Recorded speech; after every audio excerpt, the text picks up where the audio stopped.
चलो आप सिनारियो सुनाओगे ताकि we can start off with this.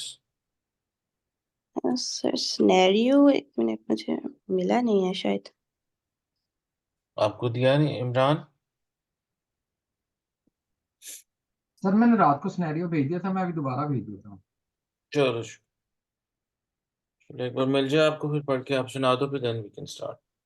Ji sir.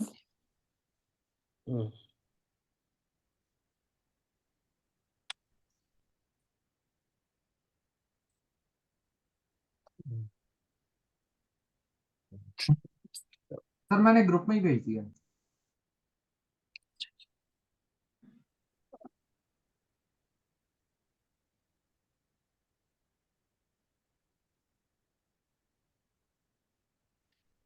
चलो बेटा मिल गया। जी सर मिल गया, मैं 1 मिनट से स्टार्ट कर। हाँ पढ़।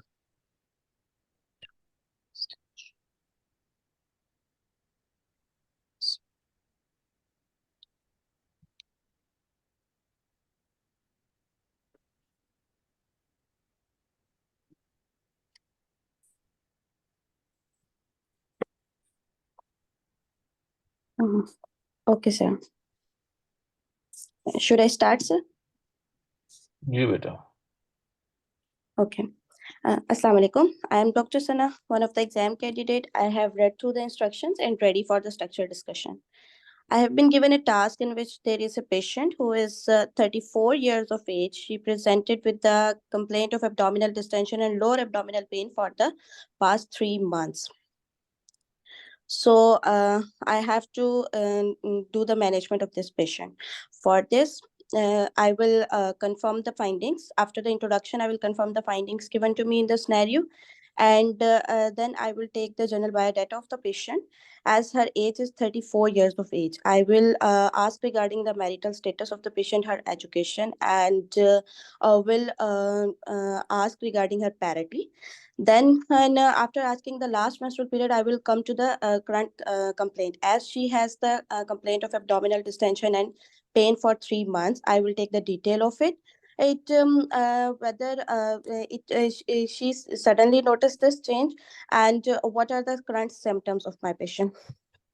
Shant, I will take the detail regarding the distension, whether she had any pressure symptoms with it. She has the feeling of any indigestion, nausea, vomiting, any edema, any hemorrhoids with it. Then I will take the detail of my patient regarding the pain, and whether the pain regarding the pain site, onset, character, or severity, any aggravating relieving factors. And then and I will also ask from my patient regarding any relation to the menstrual cycle. Is there any change in her menstrual cycle for the last 3 months? How these complaints are affecting her quality of life? If then I will also take the history of my patient regarding any history of the weight loss, loss of appetite, any family history of the malignancies. As to rule out any malignancy, I will ask regarding any family history of CA, breast, ovary, colon, on and the endometrium. Then, and after that, I will also ask the history of any foul smelling vaginal discharge, or any history of and then, and after that, I will also take the history from my patient, that what treatment she had up till now. Is there any investigations has been done up till now? Is the patient was having as the patient is admitted, for how long she is admitted, and what investigations have been offered, and what treatment she has told up till now. And then I will also ask regarding the further fertility wishes of my patient. Then I will take the detailed journal physical examination, detailed gynecological history, including the menstrual cycle regularity, any intermenstrual postcoital bleeding, any dysmenorrhea and dyspareunia, her regarding her pap smear and any contraception patient had. I will also ask regarding the age of the minority as, and I will take the obstetrical history from my patient for regarding any antepartum, intrapartum, or the postpartum complications. And I will also take the history of any talcum powder use over the vaginal area. Regarding her contraception, I will take the history of regarding any combined oral contraceptive pills she and I will also take the history of any ovulation induction that was given for the continuously at least 12 months to the patient. After that, any comorbidity patient is having, including diabetes, hypertension, or any other disease, any significant surgical history previously, and personal history of smoking and any other addiction. Then I will ask regarding any drug allergy of the patient and the social support at home. What about that? After that, I will go for the general physical examination of the patient, including the weight of the patient. I will check the pallor status of the patient for any jaundice, is and to rule out any metastasis, is and will go for the general breast and the chest examination of the patient. Then I will go the for the abdominal examination of the patient, as the patient has the complaint of abdominal distension. So I will do the inspection for the shape of the abdomen, any scar marks, striae, or the any prominent veins or visible pulsations over the abdomen, and I will also check the edema. And then I will do the palpation for any mass palpable. If the mass is present, then I will check the site, size, consistency, any its mobility, and whether the lower limit is reachable or not, and will also do the abdominal examination for any visceromegaly. Then I will do the percussion for her the dullness of the mass, and then I will also check if there will be the shifting dullness, then check whether there is any shifting dullness or the fluid thrill is present to rule out the ascites. After that, if I will be allowed, then I will go for the speculum examination to assess the status of the cervix, and to take the pap smear. And then I will do the bimanual examination of the patient to assess the size of the uterus, its mobility, and the position of the uterus, and any adnexal pathologies present or not. Should I proceed to the investigation, sir? तो बेटा हम थोड़ी देर यहाँ रुकते हैं। आपकी task क्या थी? Sir, my patient was 34 years of age, and she has the complaint of abdominal distension and lower abdominal pain for 3 months. So I have to do the management of this patient. नहीं, आपको task लिख के क्या क्या उन्होंने what have they written in the task?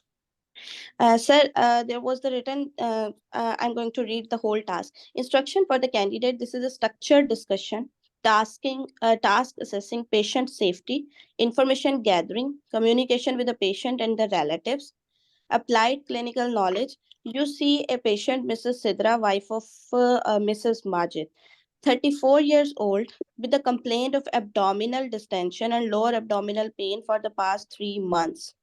You have 10 minutes in which you will have structured discussion with the examiner regarding the management of this patient. And what do you understand by structured discussion? So by the structured discussion, I understand that it is the interaction with the examiner.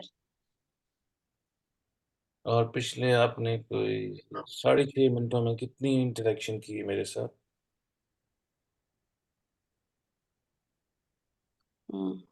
Sir actually वो पहली stage दी हुई थी ना कि management करनी of this patient, सो नहीं तो फिर आप मैनेज कर लो। अब बताओ, how will you manage it? अगर मैं let's suppose we start from this. Sir, I would like to know about the history points of the patient and the examination and the investigation findings, and then I can further manage the case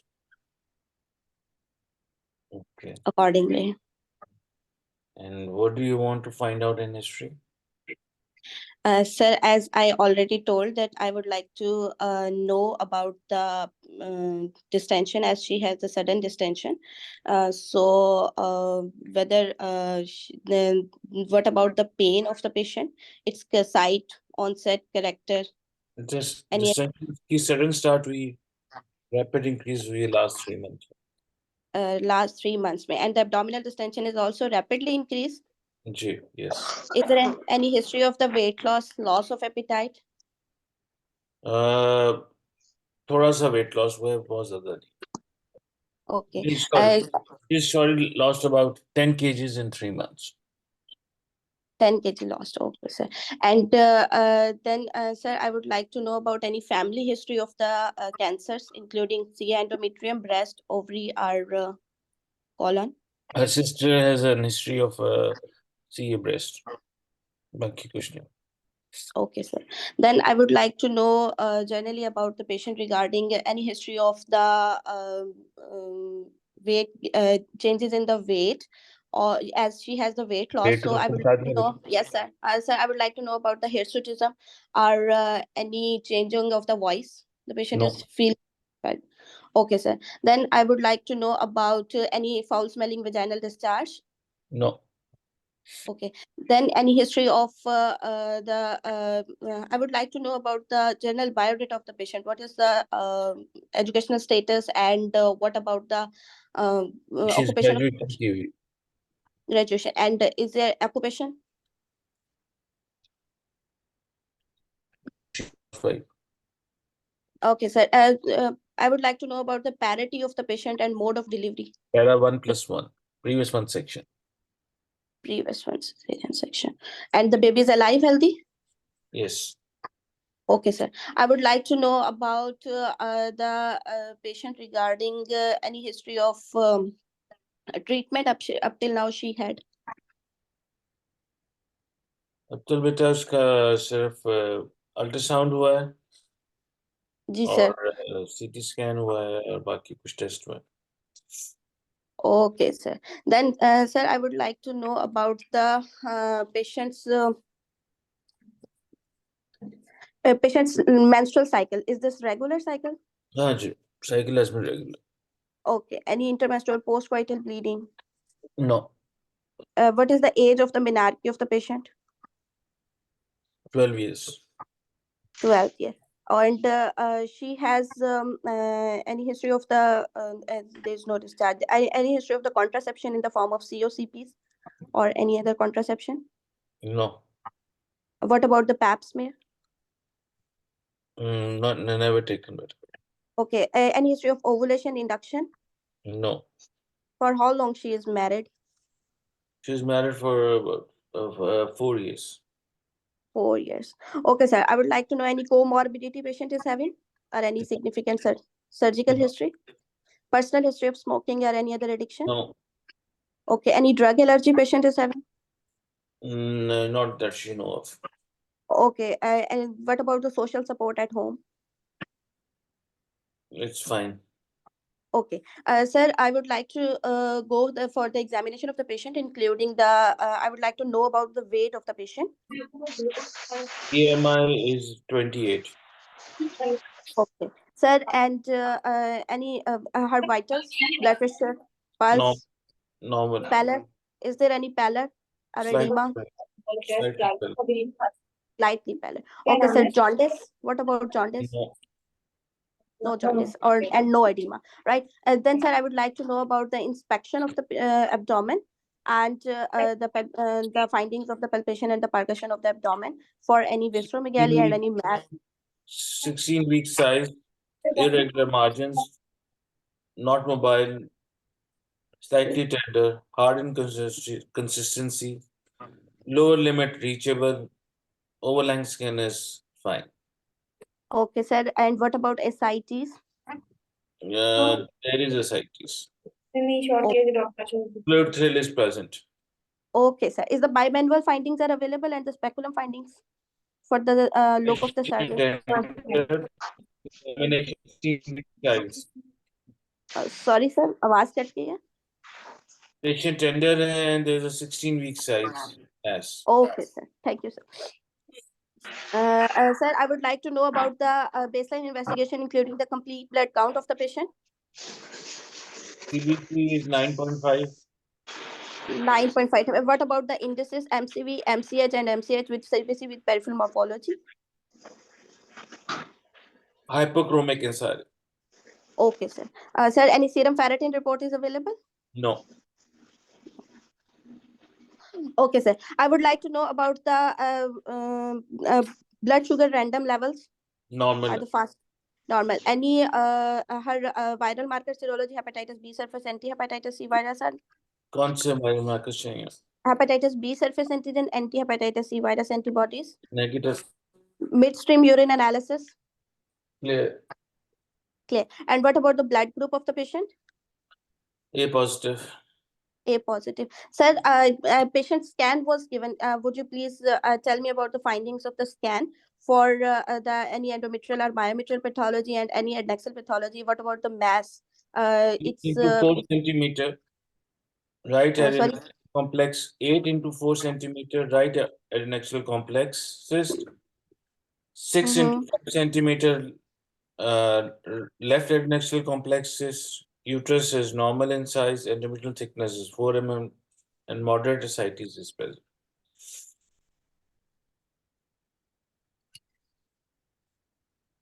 Okay, sir. Sir, I would like to know about the Doppler status, blood flow, regarding the blood flow. There is a slight blood flow in the uh, on the Doppler in both Okay, the sir. ठीक. Okay, sir. I would like to know about the CT scan findings. complex bilateral adnexal masses with moderate ascites, highly suspicious of ovarian neoplasm. Sorry, sir. High risk. Yeah, okay, sir. Highly suspicious of ovarian neoplasm. Okay, sir. Sir, I would like to know about the tumor markers, including alpha fetoprotein. 5.22 nanograms per ml. And okay, sir. Beta HCG 0.4 m and international. okay, sir. And CA 125. 805 units per ml. So 805. That means 8,005. 8,000 नहीं No, बेटा, sir. 800. Okay, sir. Sir, sorry. And then I would like to know about the LDH. 240 units per liter. 40. 240 बेटा. 240. Okay, sir. Sir, I would like to know about the liver function tests, including ALT, AST, and the alkaline They're phosphatase. normal. They're Normal. normal. Renal function tests, including Normal. the serum. And what about the status of the ureter and the kidneys on the scan? They are fine. They're fine. Okay, sir. I would like to know about any the chest X-ray or the ECG findings are available. They are normal. Okay, sir. Sir, should I proceed towards the management of the patient? मेरा ख्याल है time खत्म हो गया हमारा. जब हमने second time start किया तब से हमारे 10 मिनट्स हो गए. Yes, second time से भी 10 minutes. Ji.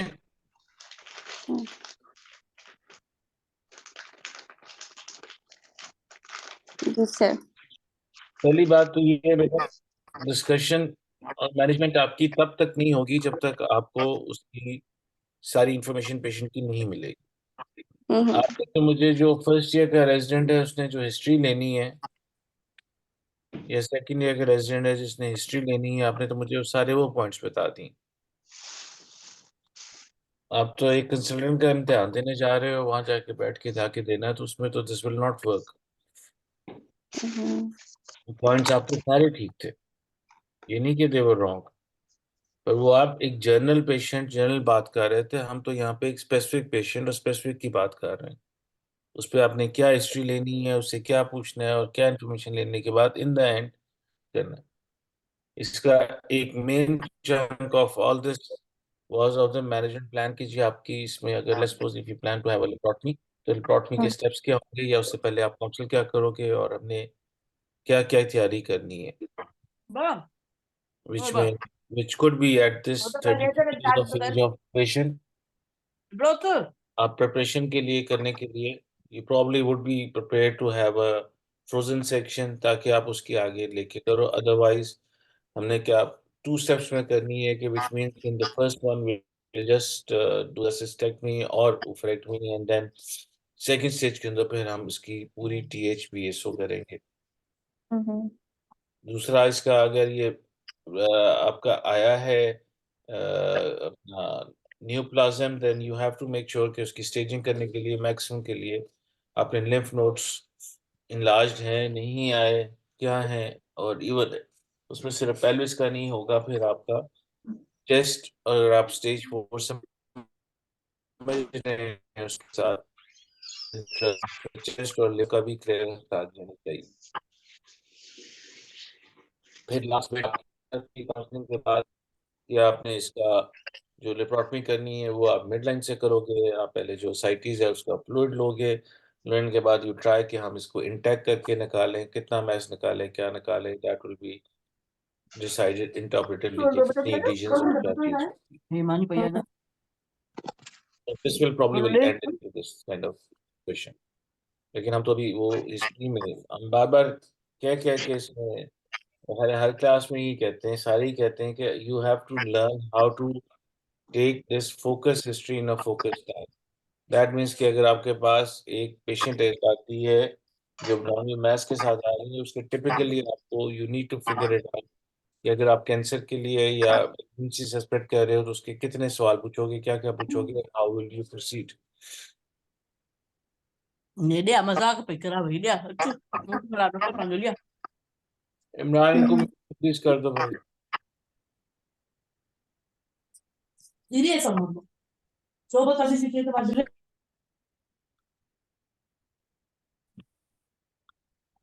Sure. Do you get my, समझ आई आपको मेरी बात की कि अभी नहीं? जी सर। तो सर ये यानी बात है, देखो इसको ऑर्गेनाइज करके एक पेशेंट आपके पास आती है जो 34 ईयर है, उसके मेनली कंसर्न्स आपके क्या है, अगर 34 पे उसकी मेलिग्नेंसी आ रही है, you need to figure it out कि क्या है। और नंबर 2, उसमें मैथ्स अगर आ जाता है तो मैथ्स की जो डीडी है उसको आपने रूल आउट करना है, और उस डीडी के अंदर आपकी जो आ रही है वो जो मैसिव नॉर्मन की हैं वो 4-5 इंपॉर्टेंट जो है इंक्लूडिंग प्रेगनेंसी LMP उसकी, उसको करने के बाद then we can proceed of. हालांकि इसका जो लास्ट मिस कैरेज है वो अबाउट 9 मंथ्स बैक है, तो उसमें ये कोरियो और उसकी क्या DNC हुई थी, हिस्टोपैथोलॉजी आई थी, और अब उसको अगर है भी तो लेट्स सपोज नहीं आई थी तो फिर now doing a beta ECG level to figure it out कि जो इसको तो रूल आउट नहीं करना, this well could have been at a young age, chorio नहीं हो सकता। जी सर हो सकता है। हाँ, तो लेकिन क्योंकि बीटा ECG वाज नॉर्मल तो इसलिए फिर वो सारा कुछ रूल आउट हो जाएगा। जी सर। तो जब भी आपको क्लिनिकल सिनारियो मिलना है you have to make sure कि you bring in your mind the DD, once your DD is there तो फिर उसके हिसाब से आपने फोकस क्वेश्चंस, अगर ये रोल प्ले है तो of course you last the role play, उसके क्वेश्चन आंसर होंगे, अगर ये इंटरेक्टिव विद द एग्जामिनर है then you need to have this information, सारी इंफॉर्मेशन आप दे दें, फिर देन उसके बाद वो कोशिश हमने ये करनी है कि जी पहले 5 मिनट में हम सारी इसकी हिस्ट्री और सारा कुछ कंप्लीट कर लें, और आखिरी जो 5 मिनट है उसमें उसमें हम इसका मैनेजमेंट प्लान और जो भी अगर कुछ है उसको हम डिस्कस करें।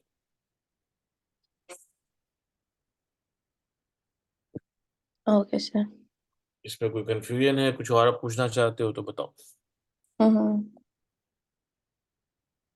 अच्छा सर, इसमें से हिस्ट्री इसी तरह से ही मतलब ली जाएगी कि हाँ जी, मतलब जैसा 1 to 1 क्वेश्चन के भी इसका जवाब, या कि हम पूरी नहीं, हिस्ट्री बता। देखो ना, to manage this patient you will say कि I need to do an history examination and investigations. And in okay sir. history, these are the specific points would like to know. वो पूछेगी कौन से, आप उसके उस 1 2 3 4 करके कर दो, लेकिन don't take it to fresh stretch ना करो, क्योंकि वो जो टिपिकल होगी उसमें आपको वो गाइड करके बताते रहेंगे कि ये आपका बेसिकली कहाँ तक लेके जा रहे। Basically with the massive Norman आपके जहन में इसकी जो पहले 1 मिनट है उसमें इसकी डीडी आनी चाहिए, डीडी को आपने किस तरह रूल आउट करना है, कौन सी इन्वेस्टिगेशन और कौन से सॉरी एग्जामिनेशन, कौन सी investigation, and then how would you proceed. Okay sir. ये पॉसिबल इसमें है, ये जनरली तो सिनारियो उसने लंबा कर दिया। देयर इज अ पॉसिबिलिटी कि इस किस्म के सिनारियो में कि आपको कहें कि जी कि ये मैलिग्नेंट मैस एक सस्पिशन है, ये फाइंडिंग्स हैं, अब उसको आगे बताओ कि हम हाउ विल यू प्रोसीड। हम्म। उसमें भी थोड़ा सा आपको आसानी हो जाएगी कि जी पहले 34 ईयर्स है, फर्टिलिटी कंसर्न्स हैं नहीं हैं, आगे किस तरह लेना है, हम किस तरह लेके जाना चाहते हैं, एंड ऑफ कोर्स इसको कंफर्मेशन के लिए हिस्टोपैथोलॉजी की ज़रूरत है, उसकी पॉसिबिलिटीज़ करने के क्या क्या तरीके हैं, एंड उसके पहले क्या हम किसी ऑन्कोलॉजिस्ट को ऑन बोर्ड लेके आना चाहते हैं कि नहीं लेके आना चाहते before we proceed to get an opinion, सही से। एंड देन उसके बाद फिर आगे will kind of finish that. Try to keep it simple, as simple होगा, और वही करते हैं वो जो आप अपने ओपीडी या थिएटर में आप इसकी करते आए।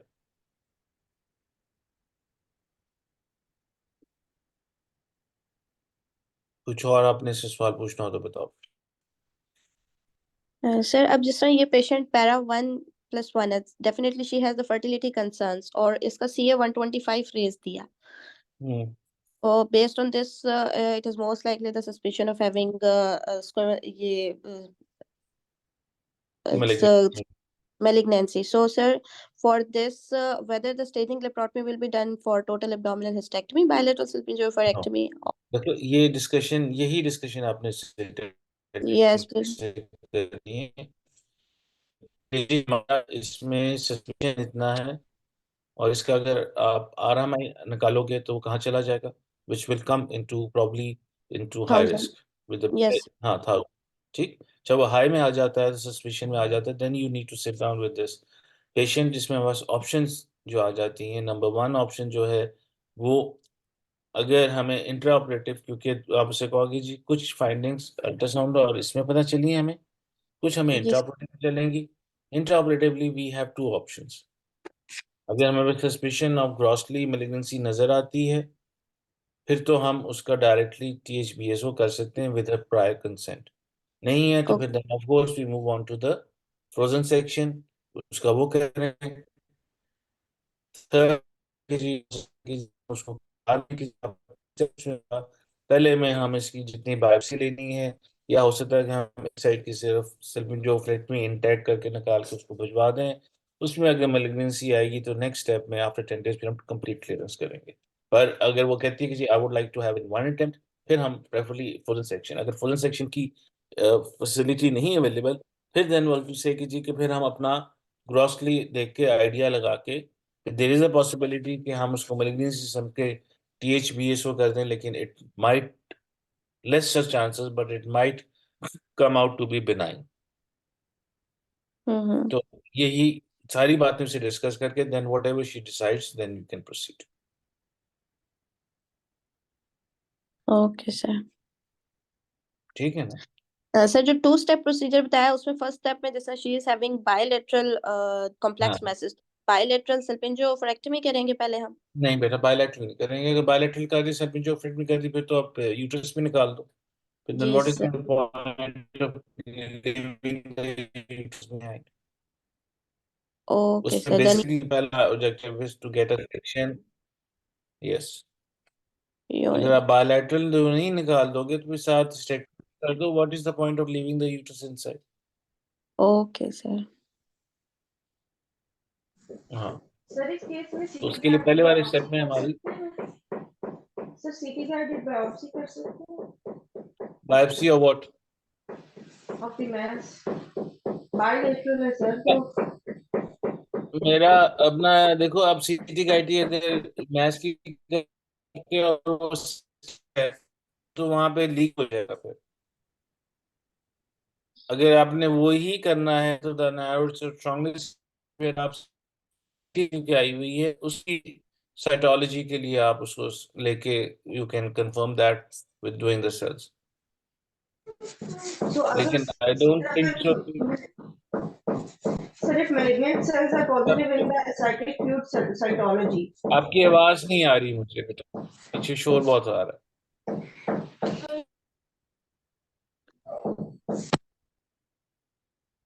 in the fluid cytology तो फिर हम जाएंगे सिटी गाइडेड बायोप्सी करेंगे? नहीं देखो, फ्लूइड्स बायोप्सी में अगर आपका मलिग्नेंट सेल आता है, फिर आप बायोप्सी किस चीज की करना चाहते हो? फिर तो आप इसकी कंप्लीट, क्योंकि फिर तो डायग्नोज हो गया आपका कि जी इसमें मलिग्नेंसी है, तो फिर तो why do you need to have a biopsy? और अगर वो सिस्टिक, मैं बार बार कर रहा हूँ, अगर उसकी आप बायोप्सी लेके नीडल डालोगे उसमें फ्लूइड के अंदर, ओवरी के अंदर, और जब नीडल बाहर निकालोगे तो वहां से तो लीकेज स्टार्ट हो जाएगा, तो आपकी स्टेज तो वैसे ही चेंज हो जाएगी।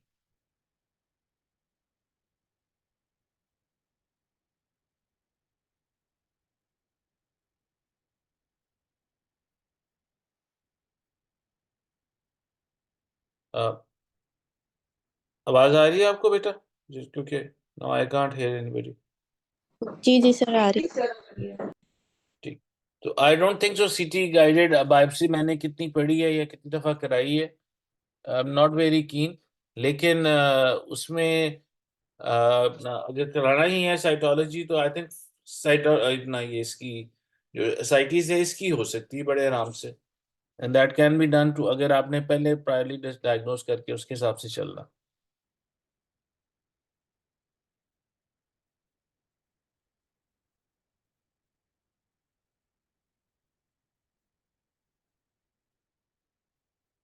हाँ, कोई हार्ड मैस हो तो yes it can be done, वो करके आगे देखें। सर अगर बड़ा मैस है और सर्जरी डिफिकल्ट लग रही है, फिर हम उसकी सीटी गाइडेड बायोप्सी करेंगे ताकि हम इसको न्यू एडजमेंट दे सकें। नहीं, आप मेरी बात नहीं समझ रहे बेटा, अगर तो वो सॉलिड मैस है फिर तो आप जरूर उसकी सीटी गाइडेड बायोप्सी करके कर सकते हो। अगर वो सिस्टिक है तो सिस्टिक में आप नहीं कर सकते, क्योंकि फिर उसका स्प्रेड होने का चांसेस आ जाते ठीक है सर, ठीक है। हैं। Do get my point?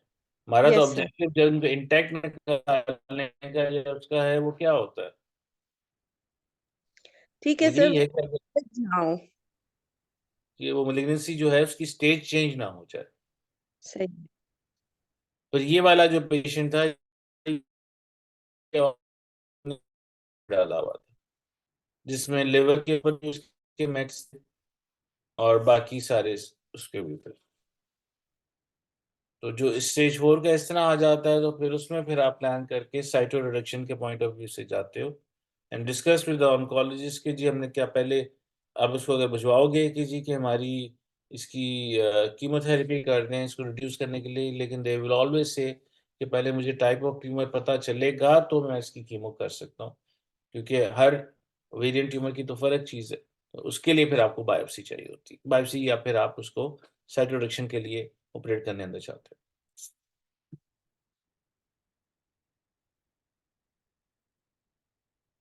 चलो, एनी अदर क्वेश्चन? केस में और तो कंफ्यूज नहीं हो गए आप लोग ऑफ मैथ्स?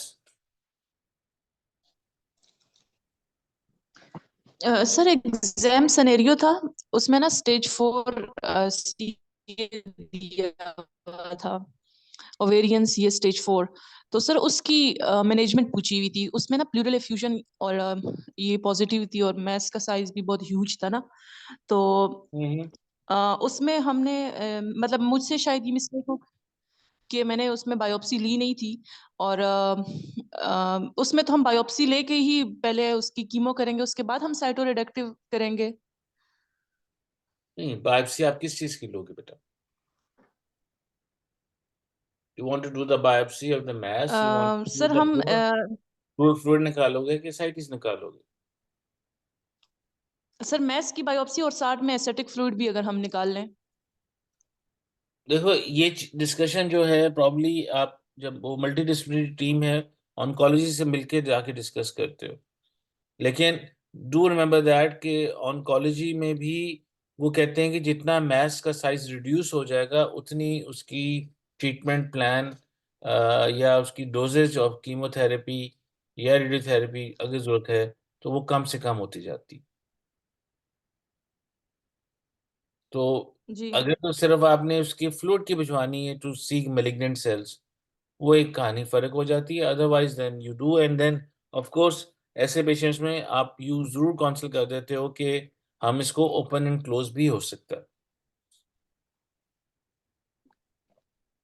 जी, मतलब स्टेज 4 में भी हम कर सकते हैं ये open and Yes. Close? Yes, of course, why not?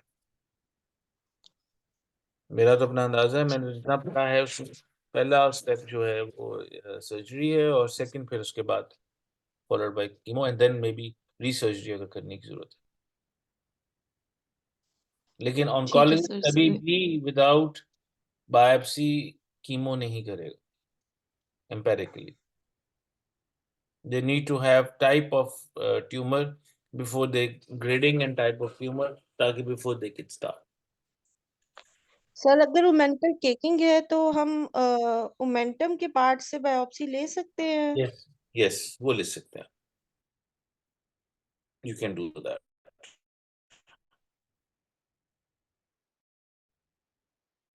और उसमें भी फिर जब आप इस तरह का पेशेंट होता है उसमें एक और बड़ी बात है कि उसको लेट्स अगर ये भी रिसेंटली हुआ है हमारे साथ कि उसके साथ अगर उससे कोई और सिम्टम्स है, लाइक लेट्स उसको इंटेस्टाइनल ऑब्स्ट्रक्शन हो गई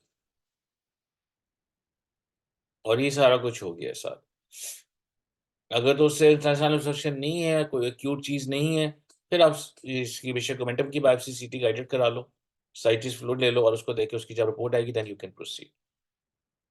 अगर उसको ऑब्स्ट्रक्शन हो जाती है तो फिर तो आपने इसे ओपन करना ही करना है for relieve of that obstruction and then according to that we can proceed. वो according to the patient symptom sign और उसकी कंडीशन पर डिपेंड करता है। Okay sir. ठीक है, चलो कोई और क्वेश्चन आपने नहीं पूछना, ठीक है, अदरवाइज से ओके, चलो देन विल से गुड। जी सर एक क्वेश्चन है कि इसमें ना ज्यादातर ये एग्जाम सिनेरियोज में ना बॉर्डर लाइन ओवेरियन ट्यूमर आता है ना, जी तो बॉर्डर लाइन ओवेरियन ट्यूमर में तो यही है, इसकी मैनेजमेंट पे ही ज्यादा हम स्टक होते हैं, क्योंकि इसमें अगर पेशेंट अपनी फैमिली कंप्लीट कर चुकी है तो फिर तो सिंपल मैनेजमेंट है इसकी कि हमने उसकी सर्जरी करनी है। लेकिन अगर पेशेंट जो है वो उसने अभी फैमिली कंप्लीट नहीं की और बॉर्डर लाइन ट्यूमर है, तो फिर यही हमारा फ्रोजन सेक्शन वाला ऑप्शन होता है। में आप फ्रोजन सेक्शन भी कर सकते हो, लेकिन उसमें बॉर्डरलाइन वाला तो देखो ना बेटा, उसकी स्टेज पे भी तो डिपेंड करता है ना, जी उसकी स्टेजिंग में भी तो है ना, सिर्फ टाइप ऑफ ट्यूमर तो नहीं है। अगर उसकी एक साइड पर एक्सपोज है सिस्ट और वो बॉर्डरलाइन ट्यूमर आ गया है तो आप उसकी उस साइड की क्या कहते हैं सल्पिंजोफ्रेक्टमी कर देंगे, दूसरी साइड की अगर ओवरी ठीक है बस दैट्स, फिर आप उसको उस पर चले जाओ। अगर आपने उसको नहीं, सेल्फ आपको पता, लेट्स सपोज अगर आपको नहीं पता चला कि ये बॉर्डरलाइन ट्यूमर है और आपने सिर्फ सिस्टेक्टमी कर दी, लेट्स सपोज, फिर क्या करो? आपकी हिस्टोपैथोलॉजी रिपोर्ट आई कि जी एक साइड का जी उसका जो आपने ट्यूमर मैस निकाला है उसका एक साइड पे सिस्ट थी, वो आ जाती है उस पे बॉर्डरलाइन ट्यूमर, फिर क्या करें? सर फिर हम हिस्टोपैथ को ही फॉलो करेंगे और उसके ट्यूमर मार्कर्स तो हमने पहले ही कराए होंगे, जी तो उस बेस पे हम डिसाइड करेंगे। कुछ देर में हमें सिर्फ ये डिसाइड करना है कि जी हमने जो उस साइड की हमने ओवरी छोड़ी है उसका हमने क्या करना है और सेकंड ओवरी का क्या करना है। जी सर, इसमें तो सर मैंने उसकी हिस्टेक्टमी भी हमने प्रोटेक्टिव करनी है ना अगर क्लियरेंस होगी। if it is possible idea would be yes THBSO, लेकिन इट ऑल डिपेंड्स ऑन के अंदर जाके एडिशंस और स्प्रेड और वो किस तरह है और आप कितना, आपकी अपनी स्किल कैसी है। ठीक है सर। और इस किस्म के पेशेंट्स के अंदर अगर वो रेडिकल आप करोगे तो फिर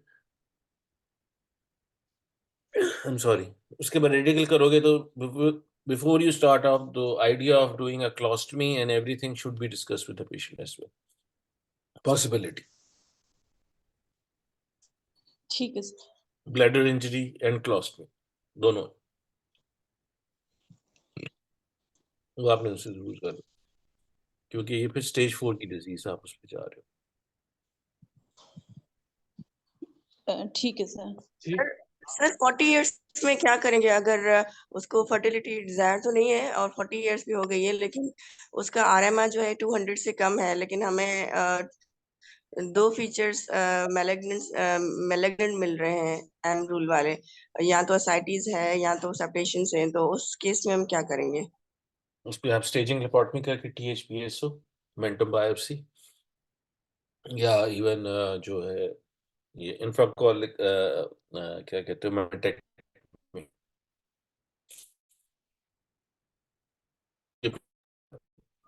सर मैलिग्नेंट मतलब अगर वो यूट्रस प्रिजर्व करना चाहती है, तो उसमें फिर हम उसको रिस्क बताएंगे ना कि 20-25% रिस्क ऑफ मैलिग्नेंसी है, Yes. एंड देन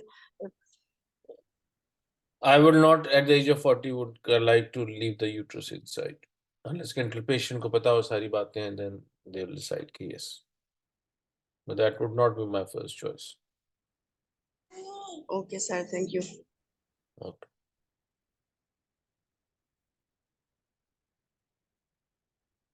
चल, anything else beta? Otherwise we'll say okay.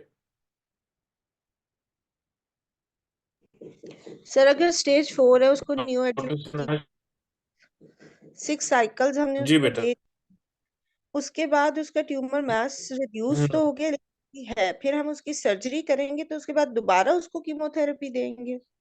वो रिपोर्ट पे डिपेंड करते हैं और ऑन्कोलॉजी विल डिस्क्राइब, पर नॉर्मली ठीक, होती है। एंड इसमें आमतौर पे फिर वो 6 के बाद नहीं करते, they send the patient back to you after 3 chemos, जब उसका साइज रिड्यूस हो जाता है। और 3 के बाद फिर आप सर्जरी करते हो, फिर दोबारा अगली 3 जो है उसके बाद लगती। ठीक है That sir. is not in hard and fast rule, that's not decided by us, that's decided by the oncologist, and patient condition also उस पर डिपेंड करता ठीक सर।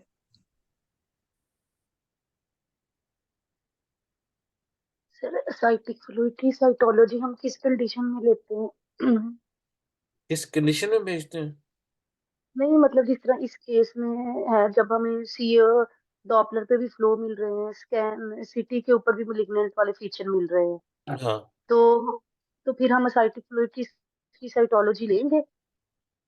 बेटा, उसकी लेने का एडवांटेज ये है कि प्री ऑपरेटिवली आप थोड़ा सा पेशेंट को काउंसिल बेहतर कर सकते हो और थोड़ा सा प्लान बनाने में आसानी हो जाती है। अगर उसका मोमेंटम केक और ये सारा कुछ आ गया तो you can do that before, अगर पेशेंट स्टेबल है जी ठीक तो है इट्स जी। इजियर। अगर जितनी इन्फॉर्मेशन आपके पास होगी उतना it's easier for you to decide कि हमने पेशेंट को आगे मैनेज किस तरह करना है या उसको, क्योंकि इसमें इन इशू सारे कहानी के अंदर वो ये है कि she is only 34 years of age, फिर उसके अकॉर्डिंगली करेंगे। जी ठीक है, थैंक यू सर। ओके बेटा, चलो बेटा, okay, thank you very much. Imran, doctor Shahnaz की है ना क्लास? जी सर, है सर। चलो ठीक, इसी लिंक पे। जी सर, सेम लिंक पे 10 बजे स्टार्ट होगी। चलो बस ठीक, ओके।